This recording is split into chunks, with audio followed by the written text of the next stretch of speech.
First off, I'm truly surprised to be here. Just a few years ago, I really wouldn't have envisioned myself sitting in front of an audience like this, talking about what we're talking about. Thanks to Amy, Carol, Doug, and all the others that created and produced this Discovering What's Next event. Amy mentioned some of the Purpose Prize winners.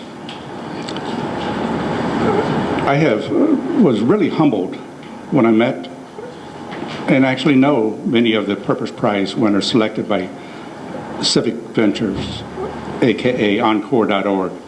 The one thing they all demonstrated was a passion for what they were doing.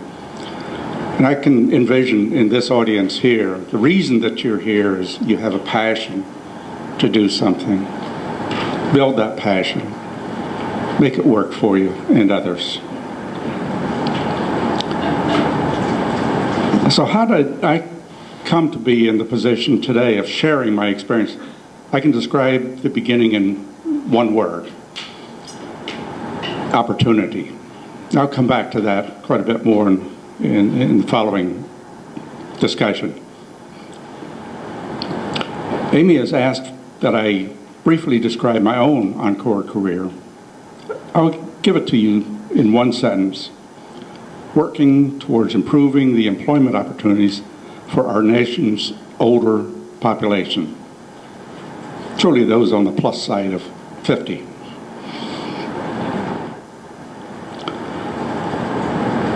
In 2005, I was introduced to a company that had an online job site called the Senior Job Bank. Now, we've heard enough this morning from Ellen about the word senior. This was actually founded in 1975, so 10 years before I got involved in it.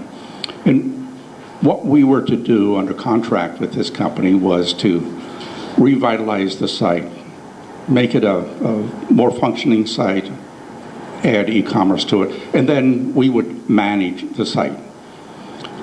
The company would do the sales and marketing and promotion of the site.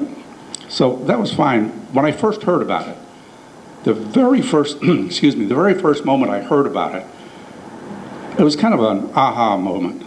I said, this is something I could get excited about. So I made sure we got the contract to upgrade the site.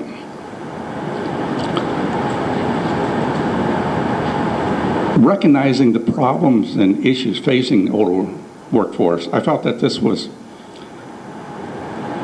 be something worthwhile getting involved in. I still wasn't thinking about the giving back part of it yet, but I thought it would be enjoyable and, to me, and worthwhile getting involved in. After operating the site for 4 to 6 months, putting it very briefly, I made an offer and bought the site.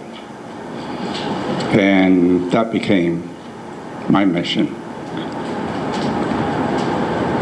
Was this something that I had planned or even recognized the extent of the need? No. It was an opportunity, and I told you I'd get back to the word opportunity. I hadn't been out studying being a social entrepreneur like you all are.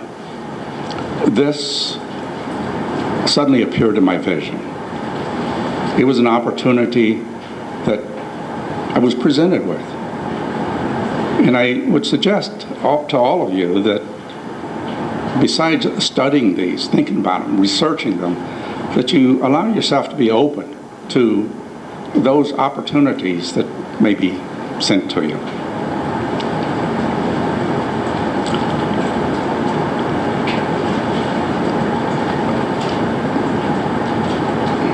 Did I have credentials in this area?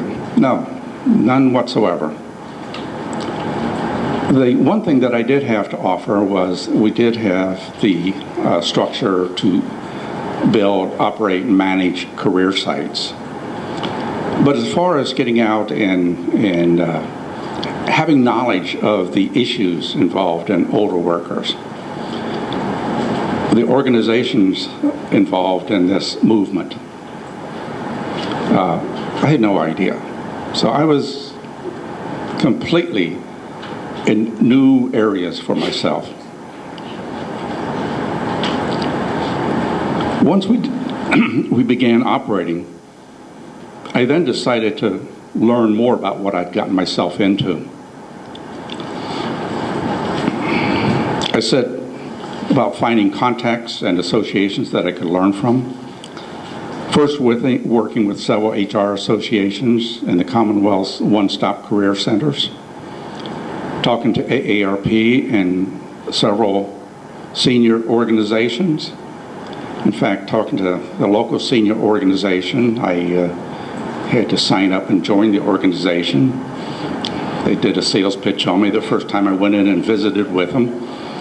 So I guess that's the first time I kind of felt like maybe I myself was a senior. I don't like to use that word for myself. I never did and probably never will.